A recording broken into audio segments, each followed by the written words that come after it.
osiepe kendo fans maga, an Atila Jaseme, awuod Seme Kadero, kendo amor kodu ahinya kuom kete e Atila Jaseme kata e wang' jowi mar Atila Jaseme, kendo kawuono an gi mbaka madwaro nago matin, wapuonjre gi hera kendo wating're malo kaka piny mar onagi.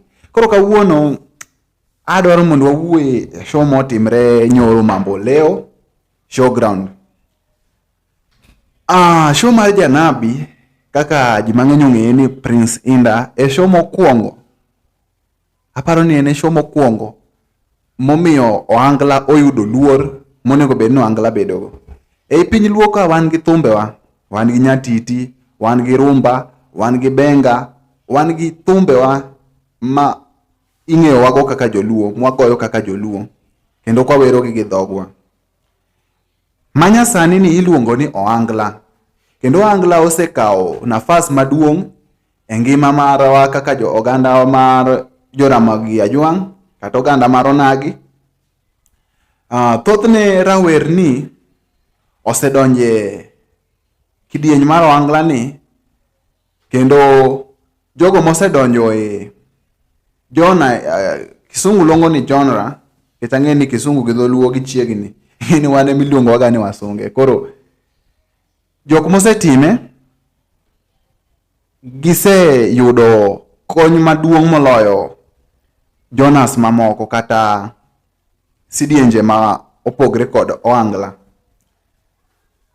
Mana ka apime gi wende ma nyasani mar ojende, kaka onyalo pimo kaka moro giluongo ni gengeton kod moko mathoth.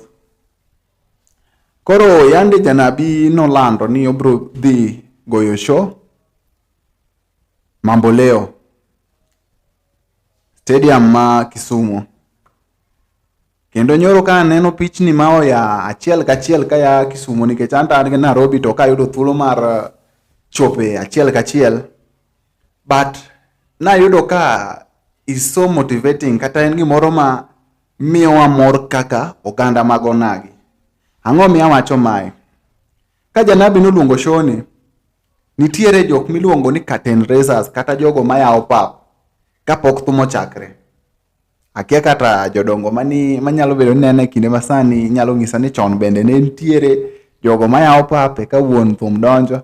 But aparo nok nyal koso, nikech nitiere kinde ka kinde kata kaka piny medo lokre, nyaka nwang'e ni nitiere jothum mosebiro malo gi makorka ya piny. Koro mosebiro malo gi maywaga maya piny gi mondo at least gibende gichop giyud kamoro ma ginyalo konyere kokadho kuom thum. Koro nyoro gi momora momiyo timo video ni mondo awuoye mana matin. En hera ma Janabi nonyiso godo upcoming. Ing'e ni ji mang'eny osekawo gani Indah ni. Ing'e ni ji mang'eny yani mondo mi ging'e pach Indah ni en ng'a chal nade, osebedo gima tek kabisa. Koro kata an osetama ni to Indah ni onyalo bedo ng'at ma jasunga koso onyalo bedo ng'at ma chal nade.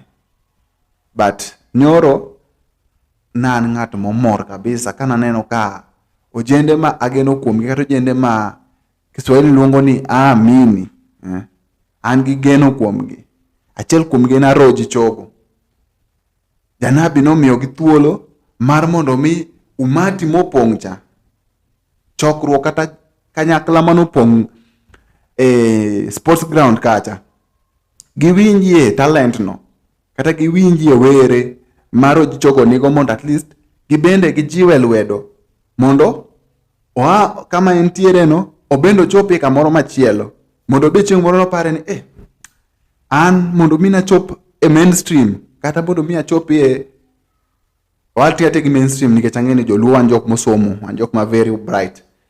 Koro mondo mi achope mainstream, Indah nomako lweta. Koro abe wa make lwet ng'ani gi ng'ani, nikech ng'ani timo maber.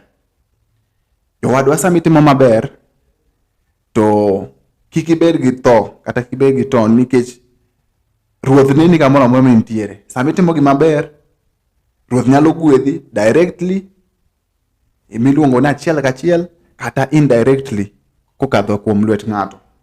Koro Aroji Chogo sani kidhi e Facebook kacha, isacha roji chogo ibro ng'isi ni rising content creator, matiende ni nitiere kaka shono omiyo nyinge no oting're ong'ala machielo. To mage gik mwadwaro.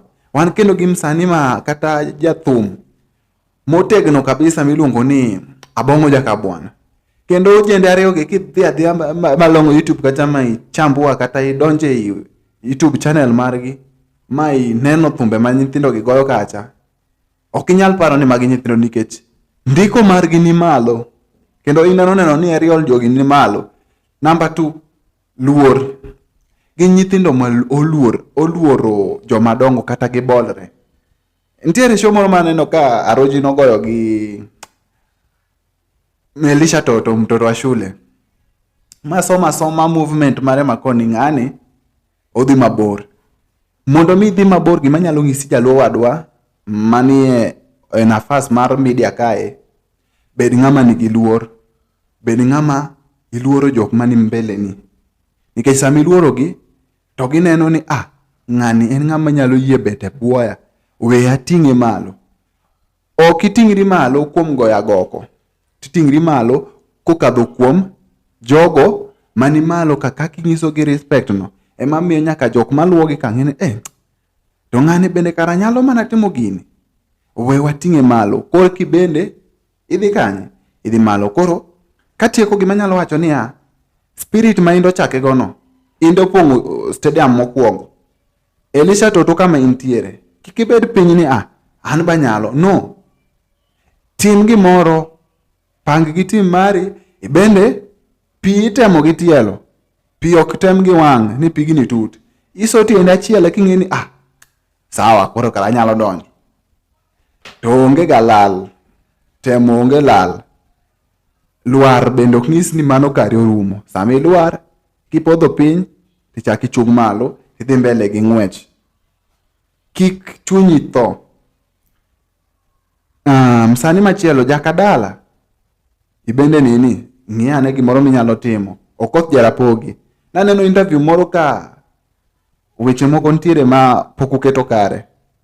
Beduru piny kaka joka ng'ato, uloso gigo mana gi hera nikech gigi duto te wan kaka fans, wan wa support gi te nikech magi gigwa.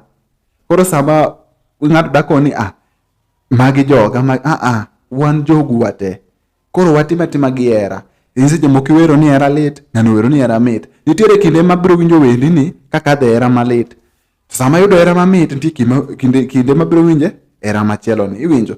Koro kik ng'ato bed noneno ka gima magi joga ok ginyal winjo ng'ani. Hapana, wakonyra akonya, gigi walosa gigi gi hera. Ahero kabisa. We warum kende video machielo. Mae Atila wuod Semekadero. Waraduru. Make sure you subscribe.